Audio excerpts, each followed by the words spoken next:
Jonathan Waterman here live. Hope you're all well, hope you're doing okay. I wanted to come on this morning and talk about my service as a Wedding Toastmaster, Master of Ceremonies, Compere and Coordinator. I offer a very exclusive service to all of my clients and very unique according to their wishes. For me, it's all about the client. It's all about working with them from day one and on the day. I ultimately want to give them the most stress-free and memorable experience I've ever had. One which the bride and groom and their friends and family will remember for a lifetime and beyond. So, how does it work? I love to work with all my clients from day one. That's very important. I like to find out about the clients, what their wishes are, what their story is. And then based on what they're looking for, I'll give them lots of ideas how they can enhance the day. So all that's done via a schedule. So basically, we'll have a Skype meeting. We do everything over Skype, which is nice. So then I can jot down all the ideas while we're talking, and I can make the schedule while we're talking as well. That's the first draft, and it works really nicely actually. So what will happen is when we have the Skype, we'll basically discuss things like, for example, I'll need a list of all the suppliers. So that's very important. That's including hair and makeup, cars, everyone. And also ask for a contact from each side of the family. I mean, at least that way, I'll get to know them prior to the day. And if I do have any problems or things that need to be fine-tuned at the bride and groom's end, they can do it. This will ensure that the bride and groom will not arrive late. That's very important for me, to be honest with you. I'm also actually present at the either the church, the synagogue, everywhere in the ceremony. I'm always present, so I'm always there. So just going back to the schedule, so it'll be the scheduling. I'll do the whole schedule for them, with the whole running order of the day, everything. And once the running order is done, I'll make the schedule as easy as it possibly can, but everything will be included. Then I will coordinate it and ring all the suppliers and email the schedule over to everybody, but obviously all to the venue as well, because we'll just need to make sure, this is what the bride and groom have discussed, just to make sure the venue are happy with what's been produced. That's the important thing, because obviously the venue have got timings as well, or the caterers, so they just need to make sure that it fits in with their schedule. If not, we can just tweak accordingly. Nothing's a problem, to be honest with you. The important thing is teamwork. Now, teamwork where every single person is on the same page and works together. That is the most important thing, not one going off on a different tangent. We need to be there as a unit. We're all there for the bride and groom. We're all there to make their day. And if one person or two people, slip out of that routine, and they decide to do something on their own tangent, as I said, it can ruin the experience for the bride and groom, which is what none of us want. So, going back to it, after the schedule's been done, it's all been agreed, and now within the schedule I'll also recommend lots of my very special touches to really enhance their day. So, basically guests will arrive from the church, or they'll have a civil ceremony. They'll arrive, so what will happen, they'll arrive first of all, probably an hour before this. I'll get to meet all the guests, I'll shake hands with everybody, make sure they're all welcome. Prior to the day, I would have organised a ceremony plan with the clients just to make sure we have our reserved seats on the front. It is very important that we have the names of the parents, the brothers and sisters, where the bridesmaids are, with their names on the front. That way we know where they're sitting and nobody else will sit in those spots. So you generally sometimes have bride side and groom side, so it works accordingly as long as we have the right names on the front, or we can sit everyone together. Once we have the names on the front, so then it can be mixed after that. So it depends on the bride and groom's wishes, to be totally honest with you. That's important. So I'll arrive, and I've discussed the ceremony plan beforehand with the clients. On the day, I would literally arrive, tiny cravats, put on any buttonholes for the groom and his groomsmen, any corsages for the ladies, which I have to do regularly. I'm more than happy to do it. I actually enjoy doing it, to be honest with you. At that point as well, I might have my video cam with me, so I might do a few little interviews and ask people, let's have some well wishes for the bride and groom. That's important. So a few well wishes from the bride and groom from you. Always nice to look back on.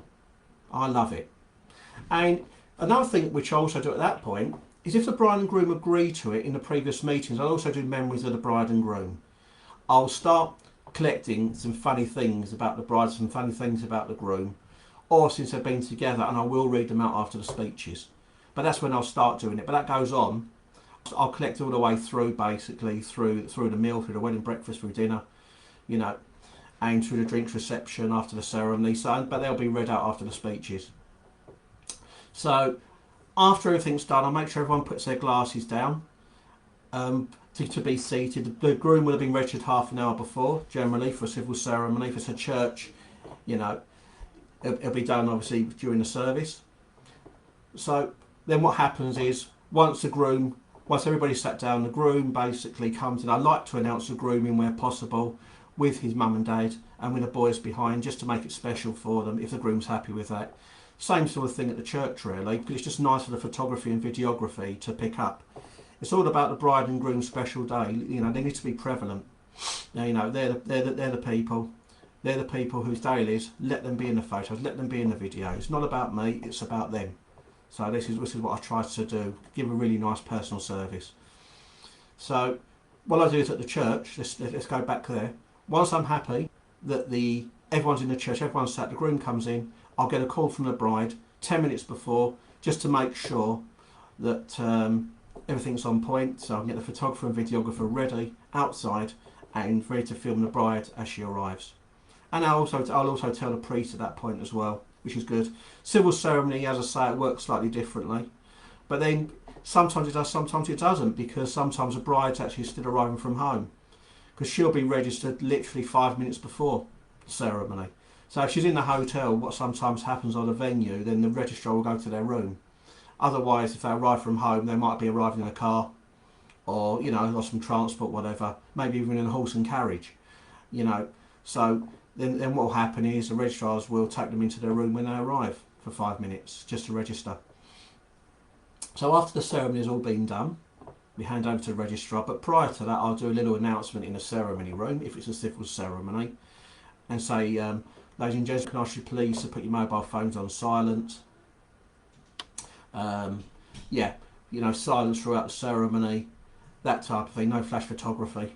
All of the house rules I'll take, and if we've got a violinist or a pianist, I'll give her an introduction. Ladies and gentlemen, we'll have a round of applause for the registrars that are in the room. I'll introduce myself, just so it makes a really nice personal atmosphere, so everyone knows who everybody is. And I love that. I think that's the best way of doing it personally. You know, and make it just into a special homely day. Irrespective if you've got 30, 100 or 200 guests, we can still make it that. We can still bring in that level of homeliness. So what will happen is, at the end of the ceremony, once the ceremony is done, we'll either have the confetti shot, you know, if it's allowed in the venue, or the church is generally outside. So we have 2 rows leading outside the church. Sometimes it's not even allowed within their gates, so we have to do it outside. And it'll be a few group shots, family shots, maybe a big shot of everybody together, you know. So I'll assist the photographer in any way that he wishes, which is very, very important.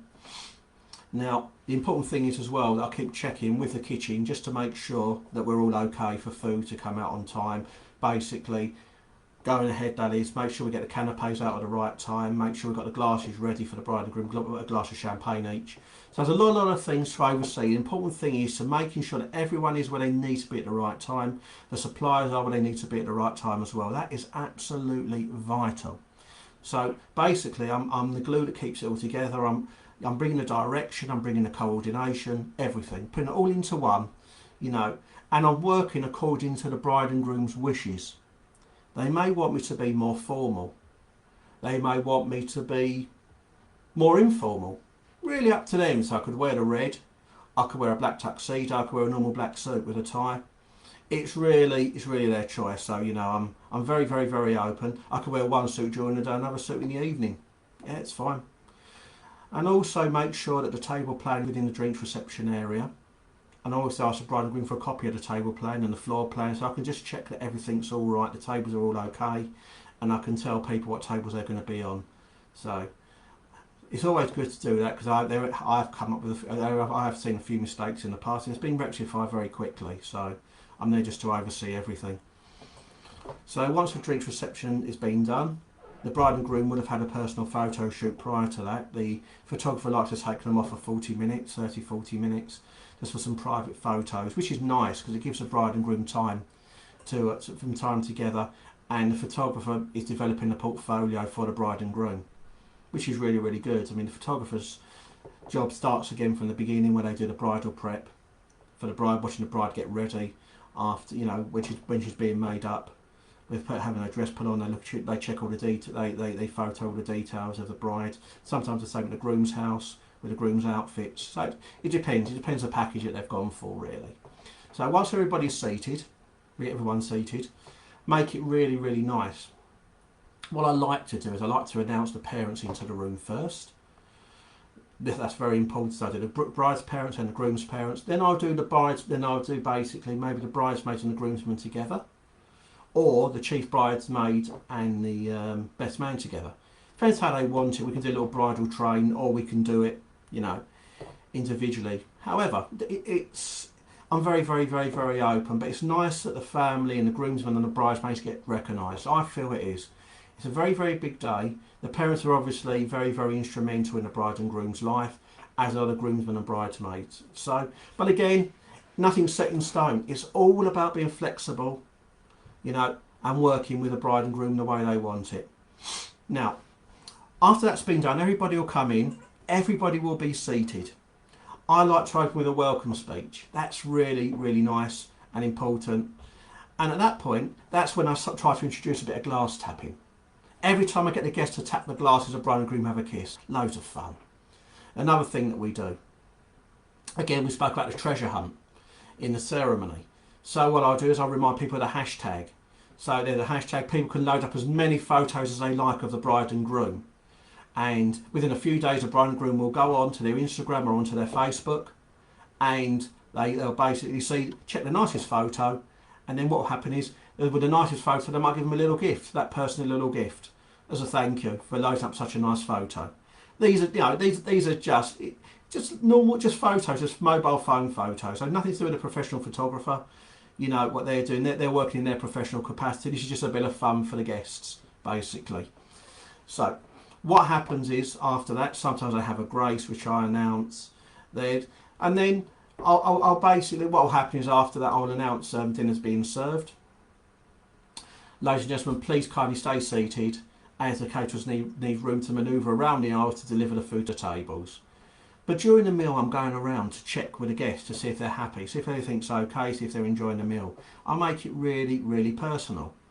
And also, during the meal, I'll go around and collect some memories of the bride and groom, if I haven't got them during the drink reception or when they first arrive. Now, the memories, once again, is where I can ask members of the family, or I can ask friends, work colleagues, anyone, to write me something about the bride and groom since they've been together. So, or something funny about the bride, or something funny about the groom, and they'll be read out after the speeches. I love it, really good.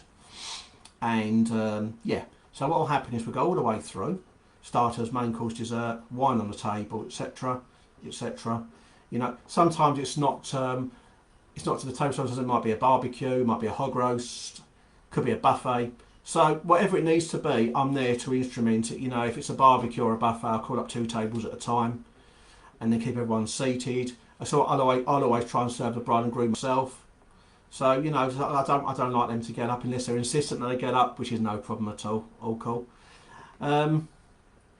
So yeah, so after the meal, the next thing that we go on to is I like to look around at the bride and groom, have a look at the mood, have a look at the mood of the room, and I say to myself, if we got a fantastic mood, I might say to the bride, I might turn around to everybody and say, ladies and gents, I think the bride needs cheering up even more. She's having a great day, but we need to cheer her up.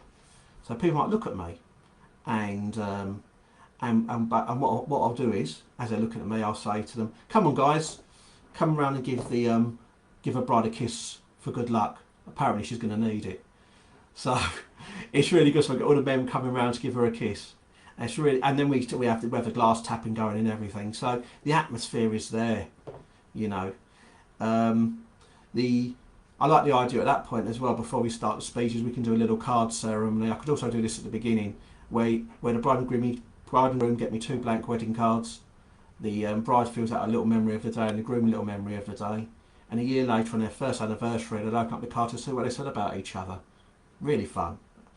So after all of that, we'll go on to the speeches, get the speeches done. Then I'll keep the bride, then I'll try and get the bride to do a speech if she wants to. I think it's nice to, but no pressure whatsoever. This will have been arranged prior anyway if she wanted to do a speech. Then the bride and groom, I'll ask them to stand and I'll get them to do 3 special toasts. So they raise a glass on my command. First toast, family and relatives. Second toast, friends and work colleagues. Third toast, absent relatives and friends. And then after that, we'll do the bouquets and presents. So what I like to do is I like the bride to announce and the groom to give. And then the next present, the groom to announce, the bride to give. So we get them both involved, put a little twist on everything.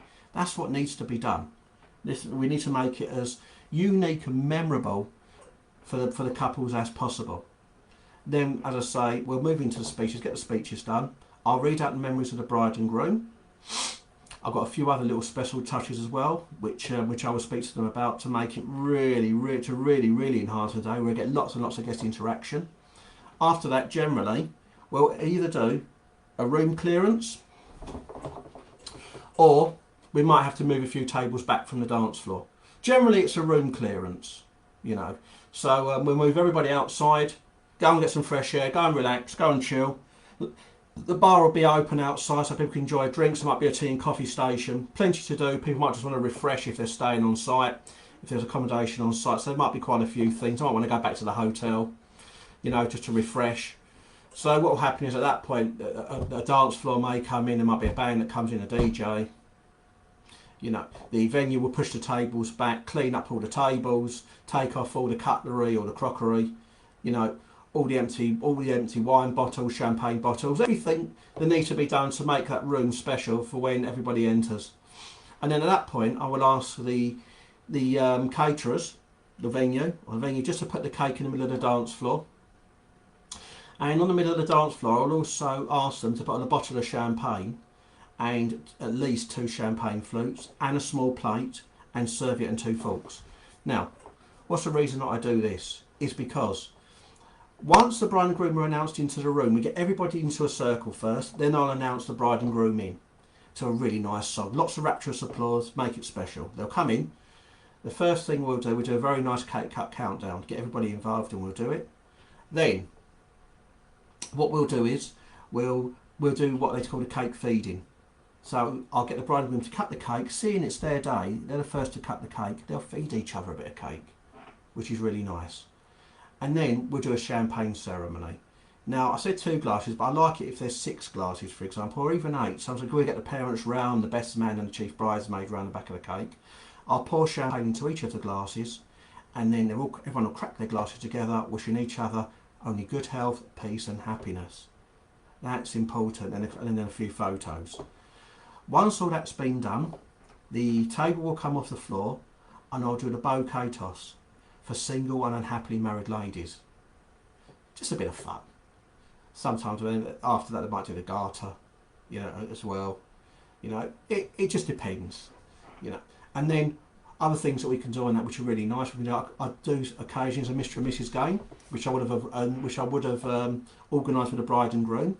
I'll send the bride 10 questions and the groom 10 questions. All they're going to do is answer bridegroom, bridegroom, bridegroom. That is it. Send the questions back to me. They'll sit next to each other. So, for example, I've got everybody into a circle, and the first thing that I'll probably ask maybe 5 of the 10 questions, otherwise it's overkill. But one of my favourite questions is, who will fetch most at an auction? So I'll go round the circle, and I'll go to everybody, and I'll say, with my mic, who do you think will fetch most at an auction? Who do you think? And we get a bit of banter going, everyone's getting involved. People say bride, people say groom, then I'll say to them, why do you think bride, why do you think groom? And then what will happen is, then I'll reveal the answers that they've both given. So they'll see what they actually said about each other, which is really funny. Sometimes it's a stalemate when they, when they both think the same, but it's nice when the opinions differ. Really good. So after we've done a Mr. and Mrs. game, which I really love, you know, it's just so enjoyable for the bride and groom and their guests. Then we'll have had the evening guests will be in a circle by that point anyway. So I think we like to have a nice photo of all the evening guests with the bride and groom. I think that's always a good thing. So then after we've had the big photo with the evening guests, what we can do is I can announce for the first dance. Now the first dance is either the bride and groom or bride and dad. Now if it's a bride and dad, the dad will have the first dance with the bride, and then dad will pass to the groom. Or what happens a lot, I like to do, bride and groom, second dance, bride and dad, groom and mum, and then get everyone on. There's lots of combinations. There really, really, really is.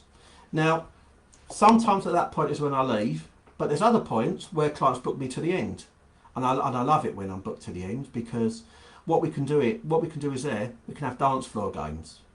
We can have boys versus girls dance-offs. We can have the bride versus the groom dance-offs. We can have the two mums dancing off. And then basically I'm asking for cheers from everybody who's the best one and everything, and it just builds up a lovely, lovely atmosphere. It really, really, really does. And then I can get the rope out. We can do a limbo game. So there's quite a few games we can do on the dance floor as well with the bride and groom.